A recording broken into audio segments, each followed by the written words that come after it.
Hey, it's great that you could be with us. The Bible reading for this message is taken from Acts chapter 14. It'd be great if you could hit pause and give that a read and then come back. That's Acts chapter 14. Last week we started thinking about how Acts 13 kicks off the second major section in the book of Acts. Chapters 1 to 12 focus on Peter and his ministry to the Jews. Chapters 13 to the end focus on Paul and his ministry to the Gentiles. We got off to a pretty good start. Paul started by going into the synagogue, which is what he usually did. He spoke to mainly the Jews first about Jesus, and they actually loved what he had to say. We saw that they came to him afterwards and said, "Listen, that was really great. Could you come back next week? And we'd love to hear more from you." So they did, and when they arrived, the whole town had pitched up to listen to them. But that included Gentiles. And the Jews weren't so happy about that. They actually got really jealous and started opposing what Paul and Barnabas had to say. And we didn't spend any time looking at it, but the chapter actually ends with Paul and Barnabas being run out of town. The Jews couldn't see that what God had planned all along was to bring all people to himself, Jew and Gentile, without distinction, through Jesus. Now, chapter 14 continues that story, and so we're going to be spending some time looking at mainly the first 20 verses, just for the sake of time. But verse 27, which kind of caps off the chapter, gives a nice summary of what these two chapters are really all about. So, verse 27, when they arrived back in Antioch, now not Pisidian Antioch, but the other Antioch, which you might remember is where they started back in 13 verse 1. When they arrived back in Antioch, they gathered the church together and reported all that God had done through them and how he had opened the door of faith to the Gentiles, or the nations. So let's take a look at how that worked itself out in chapter 14. It really took place in two locations. So first they went to Iconium, and then they went to Lystra. So we'll think a bit about what happened in each location, and then think about what it means for us in our location and in our own time.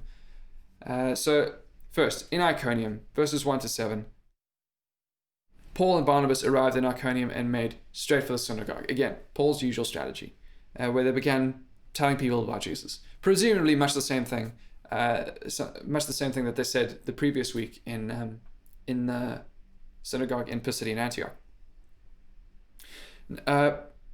But some didn't really like what they had to say. Now, notice it's a mixed bunch here. So some really did, Jews and Gentiles. Some really didn't. Again, Jews and Gentiles. So verse 4, the people of the city were divided. Some sided with the Jews, others with the apostles. But those who sided with the Jews hatched a, less than kosher plan. They wanted to get Paul stoned and to do whatever they could to get rid of him. One scholar actually explains the sort of cultural setting of the time. Under law, city magistrates could do whatever necessary to quell disturbances. In the case of Paul and Barnabas, the officials could quell the disturbance simply by legally banning them from the city. Thus, the plot to kill them goes beyond the law. Turns out their plan didn't work out anyway, not this time. Paul and Barnabas found out about it and fled to the Lycaonian cities of Lystra and Derbe, and to the surrounding country where they continued to preach the gospel. That's verses 6 and 7.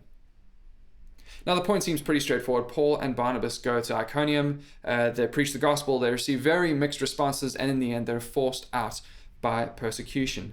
But sandwiched in the middle there is a detail that I think we're meant to pay attention to.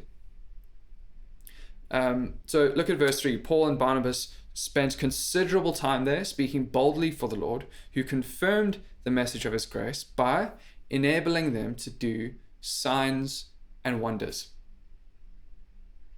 Now, throughout this whole section, the fact that they're preaching the gospel, that they're actually opening their mouths and speaking about Jesus, is front and center. That is how people come to know Jesus, by people speaking. So none of this preach the gospel and, if necessary, use words nonsense. No, Paul will go on to say in Romans 10, how can they call on the one they haven't believed in? And how can they believe in the one whom they haven't heard? And how can they hear without somebody preaching to them?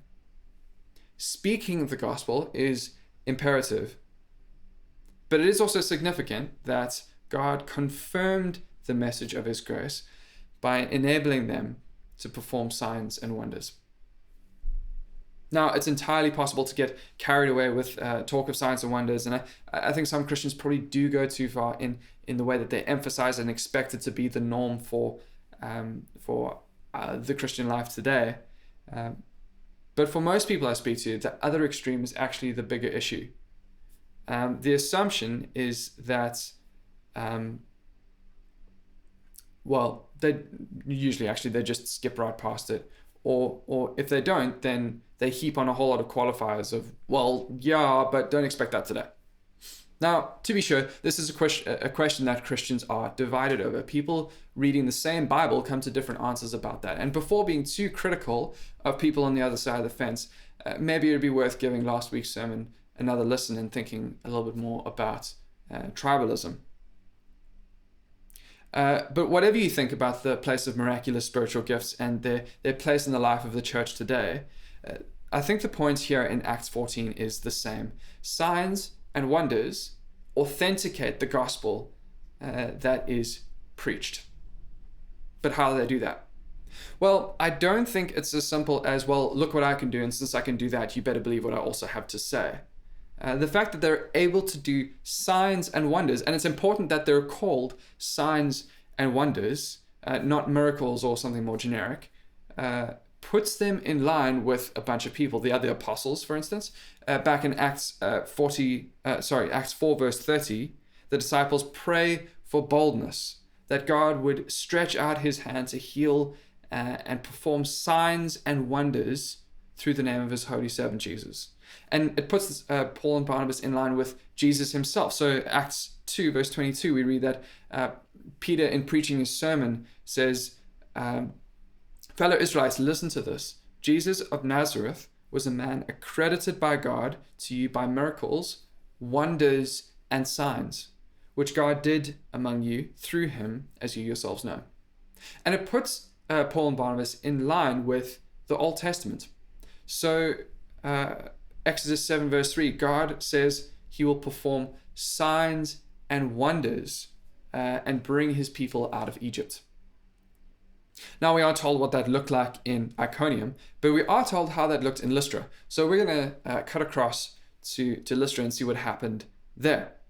So pick up verse 8. In Lystra, there sat a man who was lame. He had been that way from birth and had never walked. He listened to Paul as he was speaking.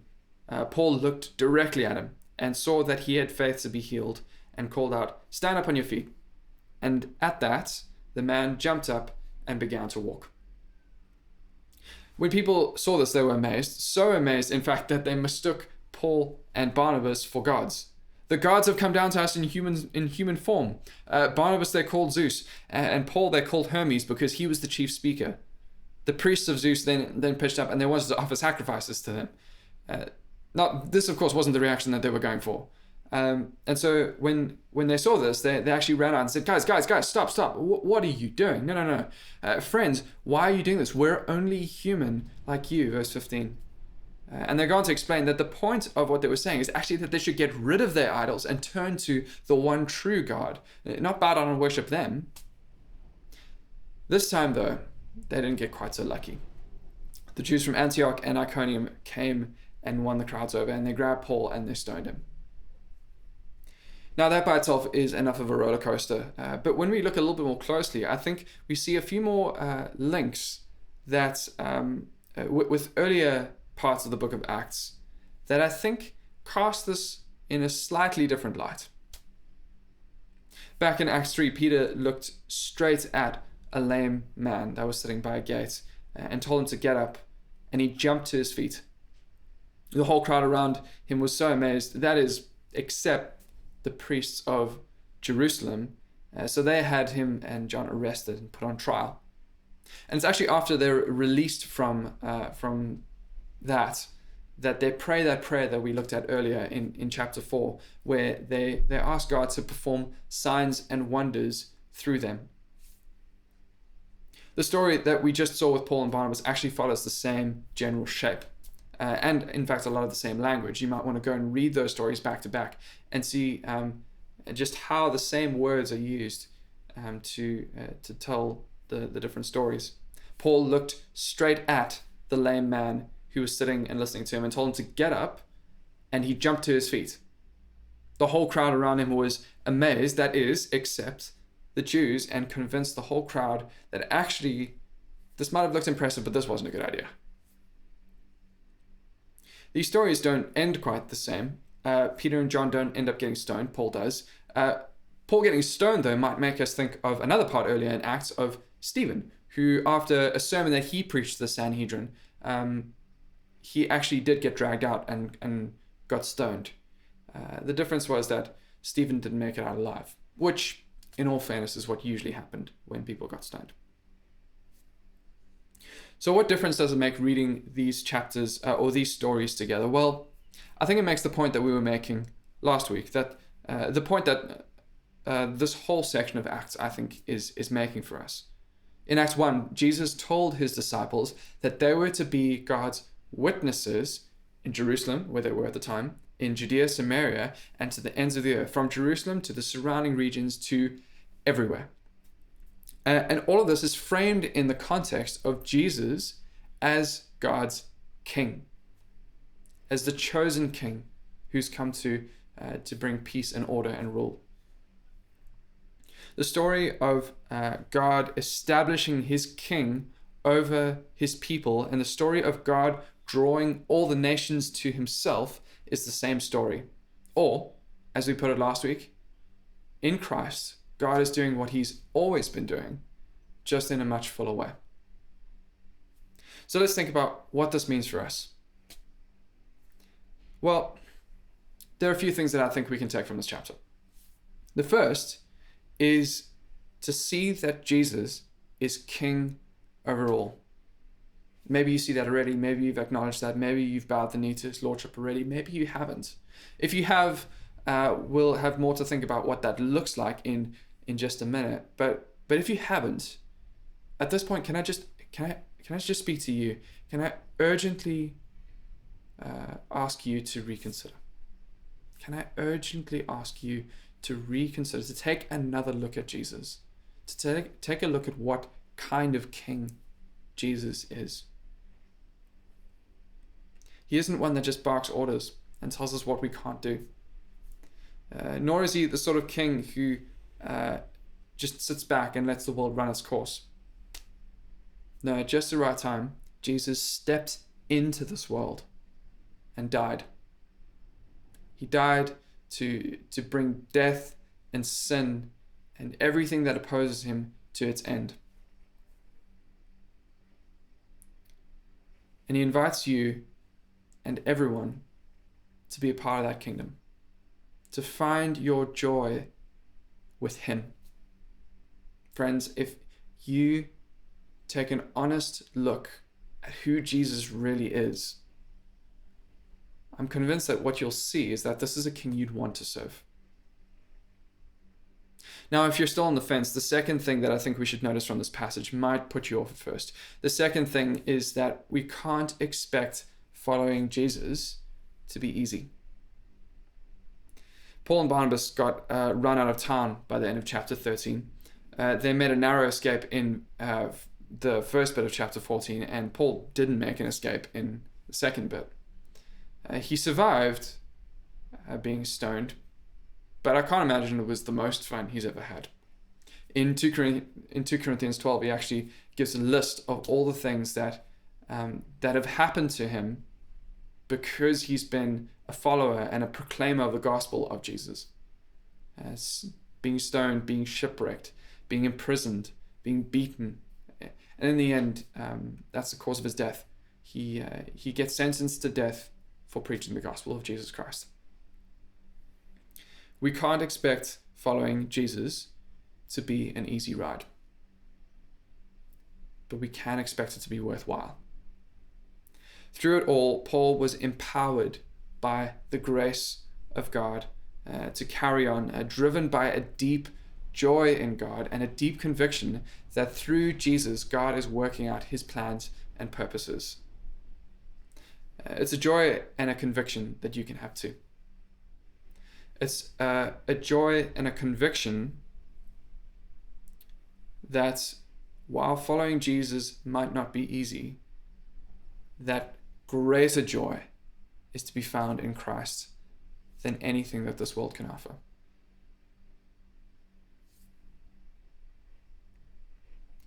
The third thing I think we learn from this passage is to make sure that you're not that opposition yourself. Now, if you're not a Christian, and then what you might hear is, don't go and give Christians a hard time. And yeah, don't do that. That wouldn't be a nice thing to do. But really who I'm talking to here is those who would call Jesus their king, those who have bowed the knee to him. Make sure that you're not that opposition yourself. Think again about the crowds who thought that Paul and Barnabas were gods. They were so blinded by their idolatry that they couldn't see who Jesus really is, and by extension, who Paul and Barnabas really were. Idolatry is just a word that we use for anything that anything in our lives that have taken the place that belongs only to God. That might be our stuff, our money, our possessions. That might be our prospects or our priorities, the plans that we make without reference to God, or without any interest of being involved in the building of his kingdom. Idols are those things that steal our joy away from God by convincing us that they are more valuable than him, that they are more worth our time than him, that they will offer us more satisfaction and happiness, more security, more everything than God. The problem is that sometimes we don't even notice our idols are there. One writer that tells a story of his wife going to Nepal, and while she was driving down the road, there was a rock that was kind of in the middle of the middle of the road.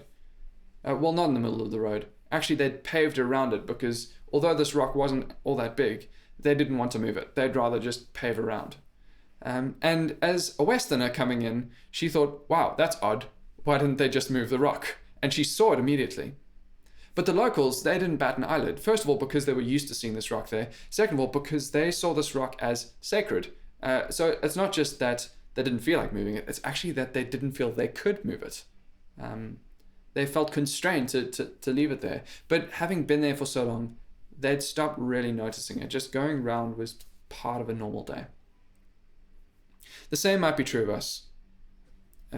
We might be so used to the way that we do things, so used to the place our idols hold in our lives, that when it comes time to make a decision, they cloud our vision and pull us away from God, perhaps without us even noticing that we have made a decision at all. And this is what I mean when I say, don't be that opposition. Sure, don't be that opposition to somebody else, but take the time to reflect on your habits, on the way that you do things, the decisions that you make. Make it conscious so that you're not making you're not standing in opposition to yourself and putting idols in the way when actually you didn't even know you were doing it. When Paul got up and brushed the dust off, he and Barnabas left for Derbe, and in verse 21, they preached the gospel in that city and won large numbers of disciples. Then they returned to Lystra, Iconium, and Antioch, strengthening the disciples and encouraging them to remain true to the faith. And notice what they said to them. We must go through many hardships to enter the kingdom of God, they said. Following Jesus isn't going to be easy, but it is worthwhile.